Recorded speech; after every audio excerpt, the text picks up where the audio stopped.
Selamat malam, kembali lagi bersama saya Sudimar, tentunya di channel Sanlasan TV. Dan di video kali ini masih ditemani oleh Mas Vino. Siap. Dan di video kali ini juga Mas Vino akan menceritakan pengalaman mistisnya di daerahnya tinggal dulu, tepatnya di Baki ya Mas? Baki. Oke, bagaimana ceritanya, silakan. Oke, jadi ceritanya itu menimpa satu desa, di desa saya, satu RT lah lebih tepatnya. Itu apa itu? Kejadiannya apa? Kejadiannya adalah keranda terbang. Banduso ku. Yes. Ki enake Jawa atau Indonesia? Monggo. Enake pripun? Yes, Jawa wae. Siap. Bro. Ya. Icone mawon.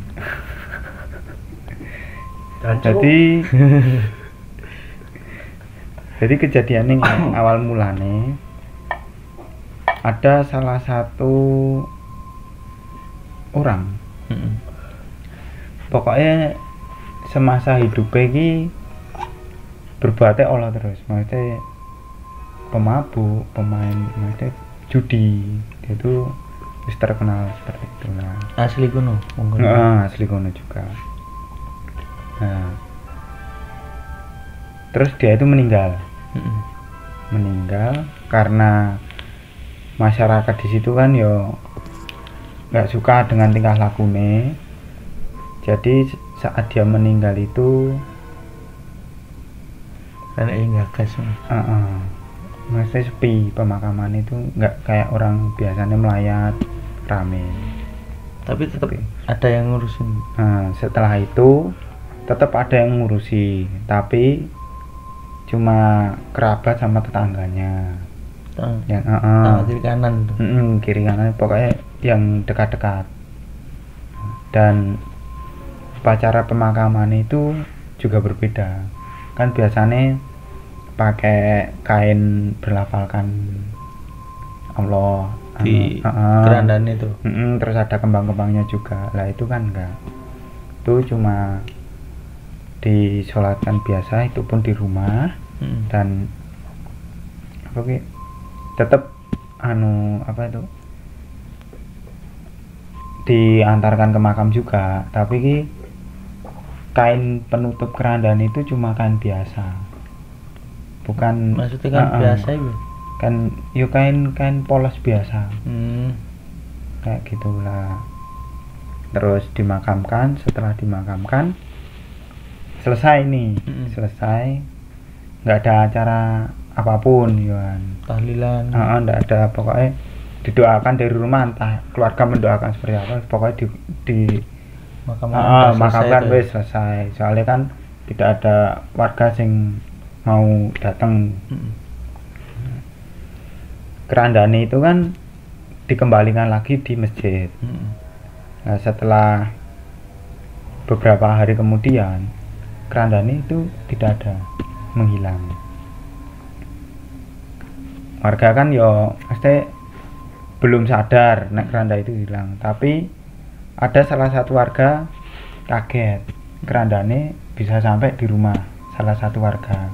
Maksudnya di rumah, di depan rumah? Di depan rumah salah satu warga. Lah terus coba dikembalikan lagi. Dia hubungi teman apa? Nggak, maksudnya belum. Apa mungkin ada yang iseng atau gimana, dikembalikan lagi. Tapi malam berikutnya itu menimpa warga yang lain.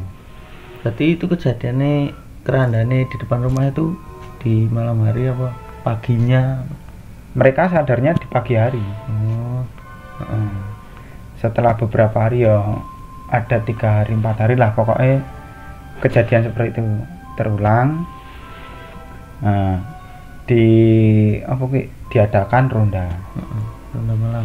Ronda malam. Diadakan ronda malam. Kerandanya itu dijaga di masjid itu. Maksudnya nanti takutnya ada orang iseng atau gimana, dijaga. Nah setelah itu tuh nggak tahu kenapa tahu hilang. Padahal ada yang jaga. Padahal ada yang jaga. Terus Terus warga kan nggak tahu itu keranda kemana, mereka kan gitu. Nah, tibalah di salah satu warga lagi. Jatuh salah satu warga. Udah di depan rumah lagi. Di depan rumah warga tapi beda lagi orangnya. Setelah itu dikoordinasikan lagi antara RT, warga dan juga Ustadz yang ada di RT situ. Yang kejadian terakhir itu di pagi hari lagi. Pagi hari lagi, di pagi hari. Soalnya waktu ronda malam itu dicari muter-muter di rumah warga nggak ada. Nah, tapi di pagi hari itu ketemu itu malah gini. Loh, kok kerandane di rumahmu? Tetangga nih tanya, yang dijatuh keranda itu loh, yang berarti yang lihat mah tangganya. Kau mindahin itu, kamu mindah ke sini. Lah dia kan nggak tahu, wong dia lihat keluar itu tahu-tahu udah ada kerandanya. Urai, enggak ya wes dilapor ke. Nah setelah dilaporkan, coba apa itu dironda lagi tapi beda, dibagi 2 regu. 2 regu itu maksudnya kan ada Pak Ustadz sama Pak RT. Jadi warga itu dibagi 2, yang satu ikut Pak Ustadz, yang satu Pak RT. Nah ini kan yang muter Pak Ustadz nih. Yang muter Pak Ustadz lah, yang jaga itu Pak RT. Lah Pak RT itu jaga dan diawasi terus, jadi kerandanya di depan nih. Nah, dijaga tapi rame-rame ya. Rame-rame dan yang lain muter. Entah kenapa pas mungkin berkedip atau apa, kerandanya hilang lagi. Terus lah Pak Ustadz kan muter tuh. Tapi Pak Ustadz sadar, dan kan dia tahu, lihat nek kerandanya itu terbang. Terbang, dia lari, maksudnya lari sendiri toh. Lah kan ada yang ngikutin. Ada yang ngikutin toh. Lah terus tanya yang ngikutin, kok Pak Ustadz kok lari-lari sendiri apa ya? Kok kayak Jojo tak tahu kok dia tahu. Kan gitu. Habis itu jatuh ke salah satu warga. Pak tadi itu sampai di situ juga Pak Ustadz. Habis itu dikumpulkan warga, salah satu menghubungi warga yang lain.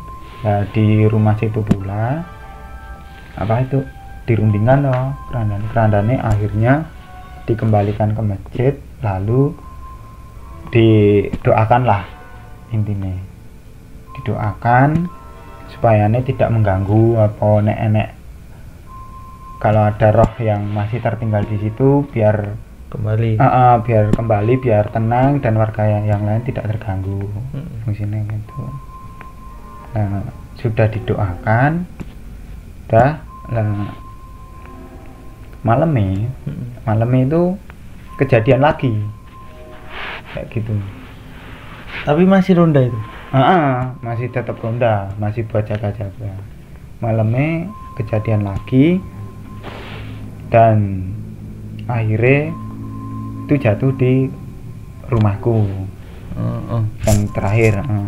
Lah, tapi sebelum jatuh itu kan bapakku juga ikut ronda. Dia itu punya firasat nggak enak sebelumnya.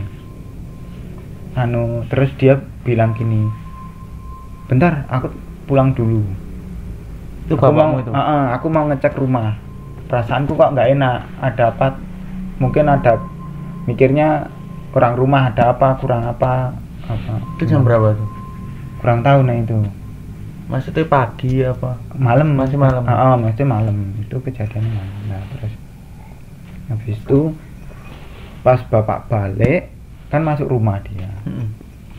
Dia ngecek semua, pas keluar kerandanya itu di rumahku, di depan di depan gerbang rumah.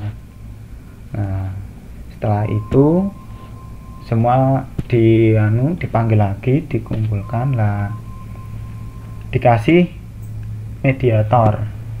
Mediasi kan? Mediasi, siapa tahu ini yang rohnya yang ada di keranda ini siapa. Setelah itu Pak Ustadz itu dia kayak mediasi ke salah satu warga, dan ternyata itu yang ada di rohnya itu yang meninggal, si orang yang semasa hidupnya itu tadi loh, yang meninggal yang tadi. Nah, dia tidak terima karena perlakuan warga, dan di hari terakhir dia hidup atau sebelum mati itu kan tidak ada yang melayat, tidak layak sebelum dikubur itu kan, dia nggak terimanya di situ. Nah, setelah itu warga sepakat sama Pak RT sama Pak Ustadz itu sepakat didoakan pagi ini, dan terus di makame itu nggak sampai dibongkar, tapi warga rame-rame doa di situ, disekar, diberi ditabur bunga seperti itu. Ya kurang lebih kejadiannya seperti itu. Itu teror yang pernah terjadi di desa. Seperti itu kurang lebih. Tapi sekarang masih ada nggak itu? Sekarang setelah kejadian itu? Oh enggak, sekarang sudah tidak ada. Ya. Ya itulah cerita dari Mas Vino. Semoga bermanfaat buat kalian, dan mungkin bisa yang bisa kita contoh dari kita cerna dari pengalaman Mas Vino. Ya kalau ada yang meninggal ya entah siapapun jangan dibedakan. Kan dibeda-bedakan, karena itu kembalinya si jiwa yang ada di raga kembali ke Sang Pencipta. Ya seperti itu. Mungkin ada yang bisa disampaikan lagi? Cukup. Terima kasih. Terima kasih untuk kalian yang menonton. Semoga mendapatkan faedah yang bermanfaat, dan selamat malam. Semoga mimpi indah.